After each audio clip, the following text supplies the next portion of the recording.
आज शेतकरी दिवस आहे. सर्वप्रथम मी पूर्ण राज्याच्या शेतकऱ्याचे देशाच्या शेतकऱ्यांना या दिवसाच्या शुभेच्छा देतो. आणि हे जे झालेलं जे भाजप महायुतीचं जे सरकार आहे, केंद्रातलं नरेंद्र मोदीचं सरकार झालेलं आहे, या सरकारची वास्तविकता आज आपल्याला पुढे आलेली आहे. यांचे आमदार असतील, यांचे कृषी मंत्री असतील, ते शेतकऱ्याला भिकारी समजतात.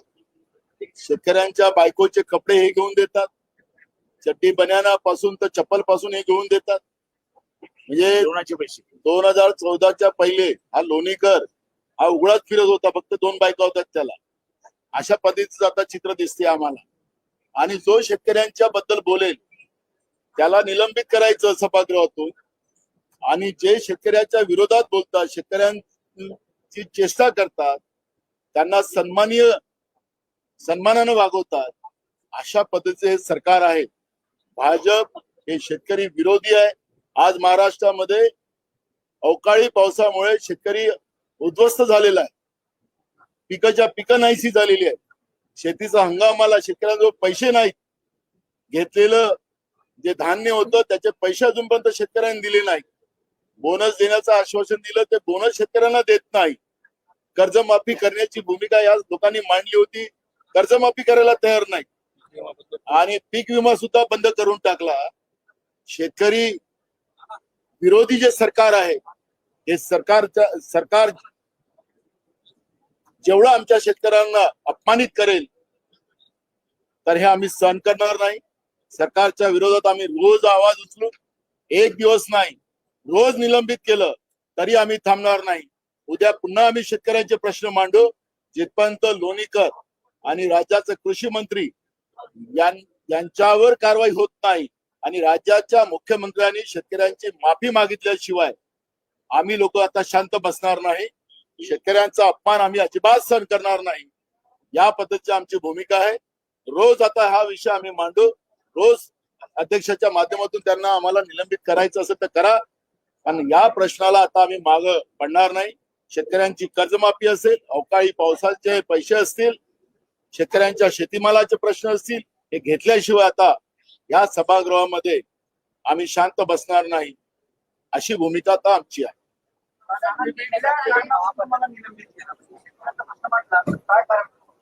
बघा, कारण काही लावू शकतात हे सरकार.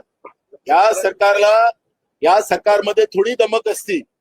या सरकारने मुख्यमंत्र्यांनी उपमुख्यमंत्र्यांनी त्या ठिकाणी पुढाकार घेतला असता, आणि लोणीकरनी आणि राज्याच्या कृषी मंत्र्यांनी ज्या पद्धतीनं शेतकऱ्यांचा सातत्यानं अपमान केला, त्या पद्धतीची भूमिका मांडली असती, त्यांनी चूक मान्य केली असती, त्यांच्यावर कारवाई केली असती आणि राज्याच्या शेतकऱ्यांची माफी मागितली असती.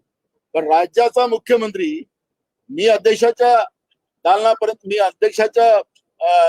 आसनापर्यंत पोहोचलो, ते मी अपमान केला अध्यक्षाचा, अध्यक्षाला मी धमकवलं, अशा पद्धतीचं त्यांनी रेकॉर्डवर आणलं. मी पण विधानसभा अध्यक्ष राहिलो, मलाही नियम माहिती आहेत.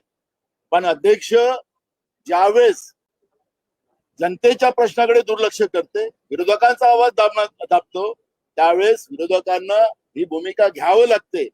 हे लोकशाहीचं तंत्र आहे. आणि त्याच्यामुळे मुख्यमंत्र्याचं सर्टिफिकेट जे आहे की मी अपमान केलेला आहे, मुख्यमंत्र्याचा अपमान, मला त्या सर्टिफिकेटची गरज नाही. मी शेतकरी आहे, आणि माझ्या शेतकऱ्याचा अपमान कोणी करेल तर ते मी सहन करणार नाही. आमचं पूर्ण दल सहन करणार नाही. ही भूमिका आमची.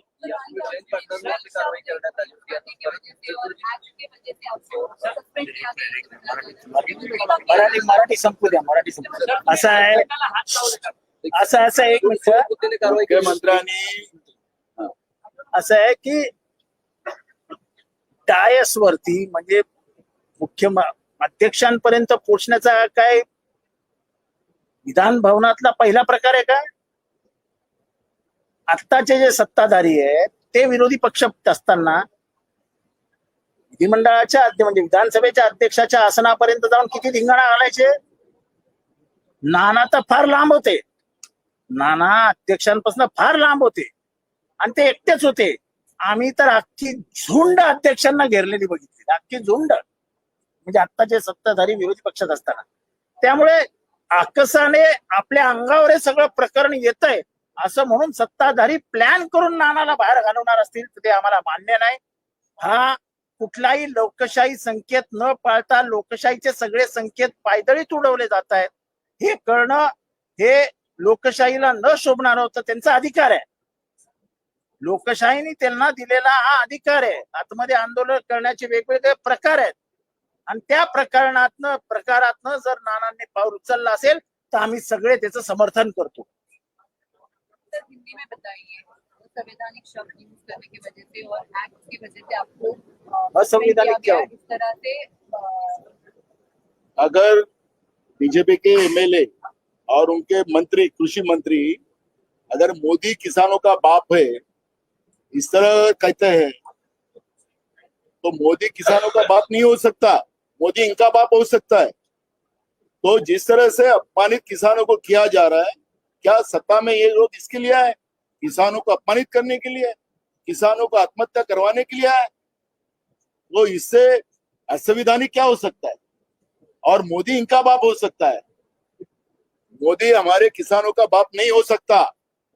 वो हमारे किसानों को मरवाने के लिए देश में सत्ता में आया है, ये हम बोलेंगे. और ये बात वास्तविकता है. जब से मोदी की सरकार देश में आई तब से देश में किसानों की आत्महत्या बढ़ी है. उनकी इनकम दुगनी करने वाले थे, अब तो फर्टिलाइजर के दाम बढ़ा दिए, बीज के दाम बढ़ा दिए और फसल के दाम कम कर दिए. किसान बर्बाद हो चुका है. और ये किसान की लड़ाई हम लोग लड़ेंगे. किसान को इस तरह बर्बाद होने नहीं देंगे. उनके लिए अगर उनका सर्टिफिकेट नहीं चाहिए हमको, फडणवीस का सर्टिफिकेट नहीं चाहिए क्योंकि वो किसान विरोधी है. और इसलिए मोदी इनका बाप हो सकता है, किसानों का नहीं. और मैं बार बार बोलूं, मुख्यमंत्री ने ये भी कहा कि आपने हमला करने की कोशिश की चेयर पे. अब वो मुख्यमंत्री के सर्टिफिकेट की जरूरत हमें नहीं है. मैंने हमला किया कि वो तो सब लाइव है, आप देख लीजिए. मैं उनको कह रहा था अध्यक्ष जी को कि किसानों की माफी मांगने लगा ही इनको, और वो जो लोगों ने बोला है उनके ऊपर कार्रवाई करने की बात कर रहा था. अगर उसके लिए अगर मैं हमला किया है, और मैंने हमला क्या होता है, मारपीट तो नहीं किया और ऐसे कुछ संकेत भी नहीं दिए. संकेत भी नहीं दिए. कोई ऊपर जाता है तो इसका मतलब ये नहीं है. और ये कोई आज नहीं हुआ है, नहीं, सवाल ये बार बार होते आया है. और सवाल- जो आज सत्ता में बैठे उन्होंने तो बार बार किया है, बार बार. सवाल यही है कि क्या किसानों को न्याय दिलाने के लिए किसानों का अवमान जो किया है उस बारे में अगर रूलिंग पार्टी का एक्स मिनिस्टर और एमएलए जिस तरह का भाषा का प्रयोग किया उसका जवाब सरकार से हम लोग चाहते हैं, नाना भवने मांग की. तो क्या इसमें सरकार को क्या गलत लगा और उल्टा इनको ही सस्पेंड करना मतलब हमारे आवाज को दबाने का है, क्लियर कट. और जब वो डाइस पर गए थे तो ऐसा कोई गलत उन्होंने किया नहीं.